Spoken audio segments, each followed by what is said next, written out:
Welcome back into HQ Spotlight. Week 0 here, but we are looking well ahead. Bud Elliott's college football playoff bracket. The guys on cover 3, they all have their own. Bud Elliott, as he will tell you here in a second, runs a model almost every single day to see what is most likely to come out of it. Keep in mind, look, we know the top teams in college football. We're really just not sure exactly where they're going to land. Also, keep in mind, once the season begins, a team that is ranked in the top 10, something like 29 out of the last 30 years, a team in the top 10 will be unranked by the end of the season. So let's jump in. We're going to start with the first round here. Bud Elliott, welcome to the show. Oregon going up against Utah. You have Utah winning the Big 12. Better offense, but going up against Oregon will be a tough task. Yeah, man. So I have Utah bouncing back in a big way. They imported New Mexico's quarterback offensive coordinator combo. They probably have one of the best offensive lines in the country, but Oregon's a true blue chip ratio team. I think they might be somewhat down this year, but not so down that they can't take care of Utah. So in this round, I mean, great season for Utah, bouncing back and winning the Big 12, but I do have Oregon taking care of business there. Okay, Oregon moving on. Let's stay with the first round here. Boise State going up against Alabama. Also, the first round is when we do get those home games. So going up against Alabama in Tuscaloosa. Boise State look more talented roster than anyone in the Mountain West, but I don't know if I had any faith in them winning this game. Yeah, without Ashton Jeanty, it's going to be difficult. I did speak to some NFL people at the Personnel Symposium recently in Nashville, and they're really complimentary of all the run schemes that Boise is able to get off. They're like, how do they practice all this? And the diversity of run game is great there. But I don't know if the diversity of run game without Ashton Jeanty is actually going to be enough. So I have Alabama moving on rather easily. All right, the next one is very interesting. Oklahoma versus Clemson. This is where in the podcast Chip Patterson stopped you and said, explain to me how Oklahoma gets in the playoff when we really haven't been able to believe in this team in the past handful of years. I am a Sooner, so I'm very invested in this. How does Oklahoma get to this spot, and how do they do against Clemson?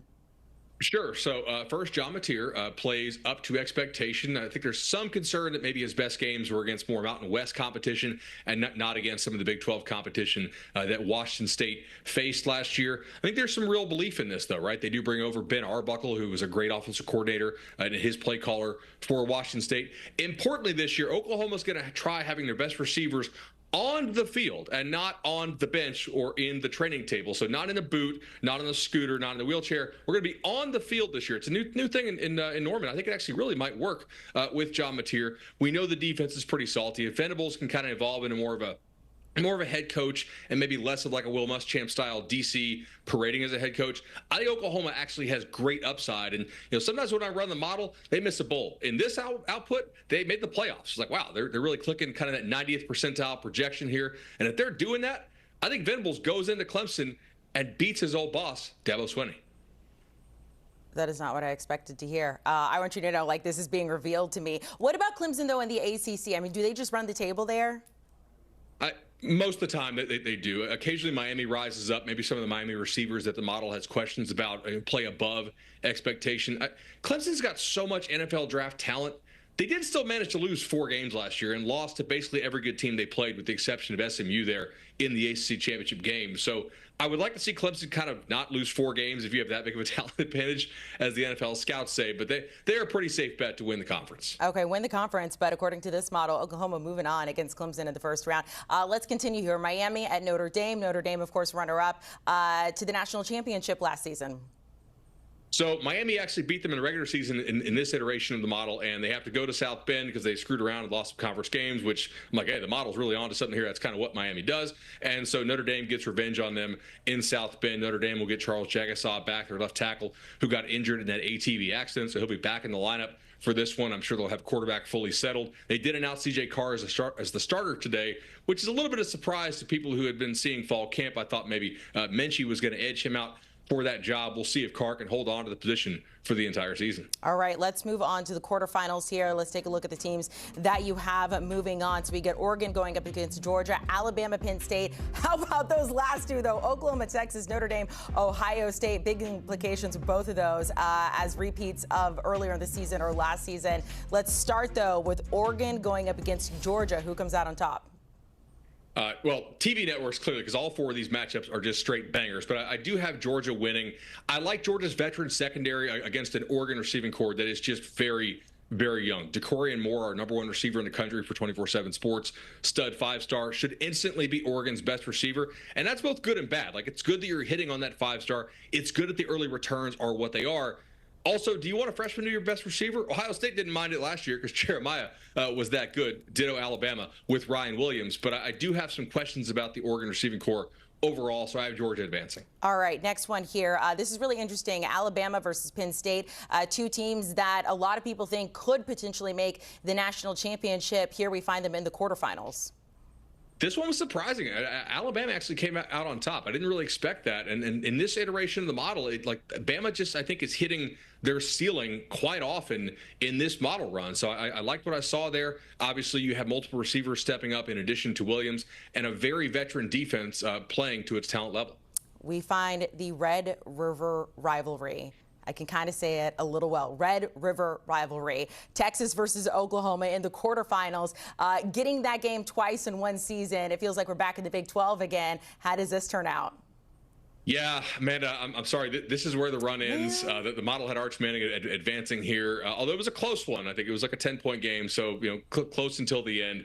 I do have Texas coming out on top over Oklahoma here. That Texas team is pretty loaded. Now, they have some weaknesses potentially. We've already seen them lose multiple offensive linemen in fall camp for the season. So if they lose any more, I think they're probably on crisis alert there along the offensive line. But if they can stay healthy up front, they do have sky-high potential. Look, at this point, I'm just glad Oklahoma got this far in the model. Notre Dame going up against Ohio State, a rematch of the national championship. We find it in the quarterfinals. Is there any difference in who comes out on top in this one?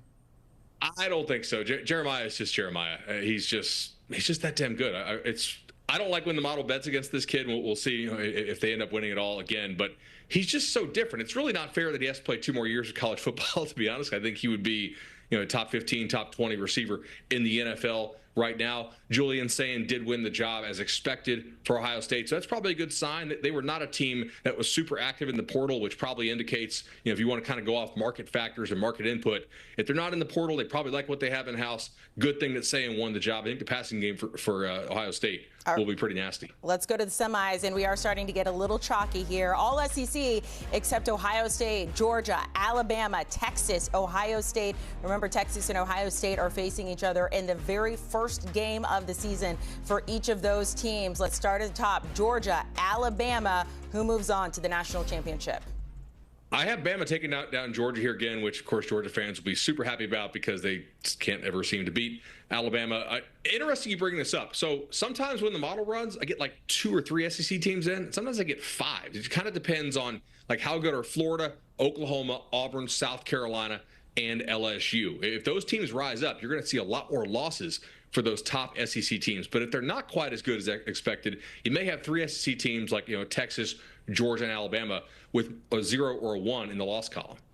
Regardless, it does seem like we're getting, though, more, in most of your models that I've listened to, more SEC teams than Big Ten teams. Regardless, here, we get SEC versus Big Ten in the national champion, or not in the national championship, in the next semi. Texas and Ohio State, as I mentioned, we don't know what's going to happen in the first game of the season, so it's going to be a grudge match for whoever loses. Who moves on, though, in this particular game?